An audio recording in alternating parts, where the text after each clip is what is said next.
परसों से लेकर आई हूँ। आपका बूंदी का लड्डू खाने का मन था ना, तो अब मैं देसी घी के लड्डू बनाऊंगी आपके लिए। बेटा, तुझे अपने बचाए हुए पैसे हम पर खर्च करने की क्या जरूरत है? क्यों, क्या मैं इस परिवार का हिस्सा नहीं हूँ? जब आप लोग मेरे लिए इतना कुछ करते हैं तो क्या मैं आपके लिए इतना कुछ नहीं कर सकती?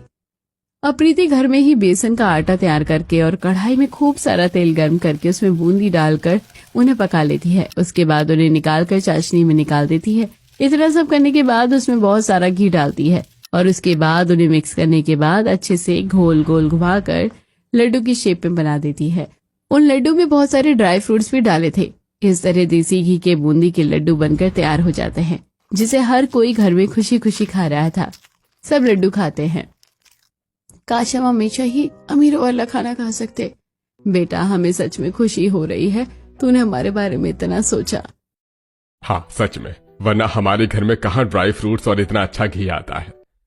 पहली बार कुछ अच्छा खाकर सबकी आंखों में चमक देखकर प्रीति को बहुत खुशी हो रही थी, इसलिए वो शाम को ही जाकर सबके लिए बासमती चावल लेकर आती है।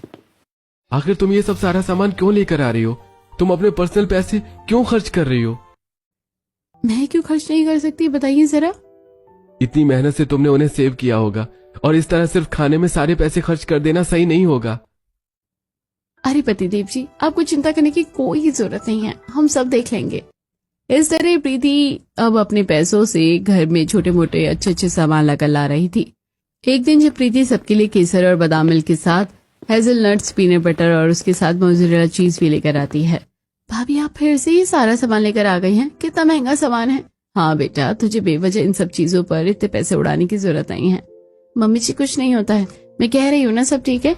चलिए आज मैं सभी को मस्त चीज वाला सैंडविच बनाकर खिलाती हूँ और उसके साथ हम बादाम मिल्क पियेंगे। प्रीति किचन में जाती है और कुछ आलू उबालने के लिए 2 ब्रेड और सेक कर उसके बीच में लगा देती है और साथ में उसमें बहुत सारा मोज़रेला चीज लगा देती है। सैंडविच बनाने के बाद वो सभी को बादाम मिल्क के साथ देती है। सबने पहली बार ऐसा खाना खाया था, इसलिए सबको बहुत अच्छा लगता है। क्या सच में अमीर लोग हमेशा सुबह यही ब्रेकफास्ट करते हैं? उनका तो कुछ नहीं पता पापा जी, कुछ भी खा लेते हैं। एक चीज का पैकेट ही कितना महंगा आता है, हम तो इसे कभी नहीं खरीद सकते।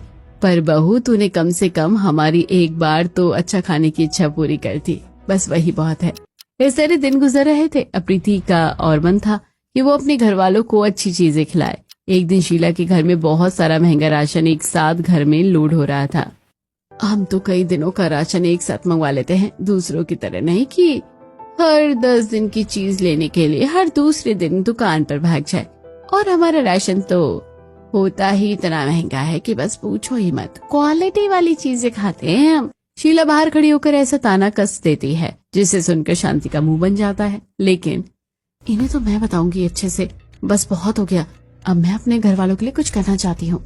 प्रीति शाम को राशन लेने के लिए एक मॉल पर जा रही थी, तब रास्ते में उसे एक लड़का मिलता है।